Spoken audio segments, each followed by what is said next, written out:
Il n'y a pas que la bourse dans la vie, hein, même si on est particulièrement attaché à ce type d'investissement. Bonjour Vincent. Bonjour Thomas. Il y a aussi ceux qui veulent placer de l'argent de façon relativement sûre et à court terme. Oui, les épargnants ont été échaudés ces dernières années, mais finalement, même ceux qui ont repris confiance, on le voit aujourd'hui, la bourse bat des records, ce qui est un indicateur finalement de la confiance que peuvent avoir les investisseurs dans les marchés et dans les entreprises. Cependant, les personnes sont quand même échaudées, les investisseurs sont quand même échaudés et ont appris qu'il faut diversifier son patrimoine. Et une des manières de diversifier, c'est d'avoir des échéances courtes. Mais aujourd'hui, on n'a pas de solution. Oui, ou simplement parce qu'on a besoin de cash à court terme, on se dit dans 6 mois, voilà, et qu'on aimerait bien qu'ils fassent des petits entre-temps. Tout à fait. Donc qu'est-ce que ça... Vous nous avez apporté aussi des graphiques. Voilà. Actuellement, les solutions, on va dire classiques, de placement à court terme, quelles sont-elles? On va refaire un petit peu le tour des solutions grand public qui existent. Donc on a le livret A qui aujourd'hui rapporte 1%, qui est plafonné, qui n'est pas fiscalisé. C'est là un des seuls avantages qui reste au livret A, surtout lorsqu'on va regarder un petit peu ce que procurent les livrets boostés, par exemple. Les livrets boostés, ce sont les livrets des banques que l'on retrouve encore aujourd'hui à concurrence de un certain nombre il y a une dizaine d'offres sur le marché. Ce sont des offres qui sont souvent sur lesquelles il y a des efforts de communication importants des banques.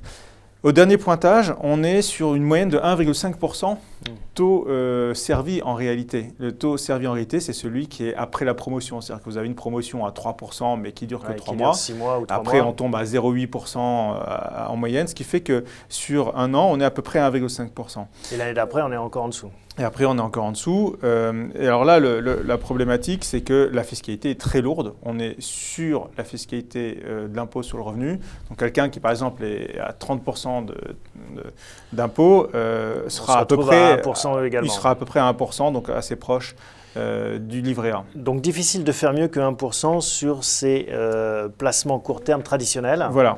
D'où les astuces que vous apportez. Alors, il faut chercher des astuces dans ce cas-là. Donc là, si on écoute le cahier des charges de la plupart des investisseurs qui cherchent du court terme, qu'est-ce qu'ils recherchent? Ils recherchent d'une certaine manière la possibilité de sortir à court terme leur épargne, la possibilité éventuellement aussi de récupérer des revenus régulièrement, mais d'avoir également la garantie en capital. Alors, le beurre et l'argent du beurre. Alors, qu'est-ce que sont ces astuces? Alors, les astuces, on va en mettre une de côté assez rapidement parce qu'elle s'adresse vraiment à des gens qui peuvent avoir accès via des conseillers en gestion de patrimoine éventuellement aguerris à une partie du marché obligataire. On a vu tout à l'heure dans la partie précédente avec Jonathan que les taux étant extrêmement bas, aujourd'hui il y a très peu d'opportunités sur les marchés obligataires. La seule solution qui peut éventuellement ressortir, c'est d'aller chercher avec une petite main qui va vous aider, quelqu'un qui connaît le marché, de trouver des obligations décotées. Souvent d'entreprises. D'entreprises, éventuellement en allant chercher sur les marchés européens, pas en restant focalisé en France, donc aller sur les marchés internationaux. Et là, si on a la possibilité d'avoir un expert qui peut faire cette recherche-là, on peut trouver encore des opportunités très spécifiques. On a vu passer, par exemple, le mois dernier, une opportunité, on avait du 4, autour de 4%, 4-5% sur 2 ans sur une banque étrangère qui était tout à fait, qui était attractive et en même temps une banque solide. Bon, il y avait une opportunité, il faut la saisir, mais là, il faut avoir, on ne peut pas le faire, c'est pas accessible au grand public, et il faut être accompagné. D'où votre idée, une solution qui, là, pour le coup, est plus accessible. Voilà, la solution la plus accessible, finalement, sur laquelle de grandes compagnies d'assurance vie arrivent à collecter des montants importants d'épargne, mais qui reste une astuce quand même, malgré tout, méconnue au regard de l'ensemble du marché d'assurance vie en France. Il s'agit en fait d'aller sur un contrat d'assurance vie à participation aux bénéfices différés. Donc en fait, la compagnie va bloquer les revenus de l'épargne pendant 4 ou 8 ans. Mais ce qui va être intéressant, c'est que vous allez pouvoir retirer avant ces 4 ou 8 ans des revenus, sauf que les retraits vont se faire sur le capital. Et on va voir le dernier graphique qui explique ce mécanisme. Donc ça, vous nous dites, c'est garanti en capital, ça permet de servir du 3,5 à 4%. Alors, on va expliquer comment on arrive au 3 à 5 à 4%. En fait, c'est l'astuce dans l'astuce.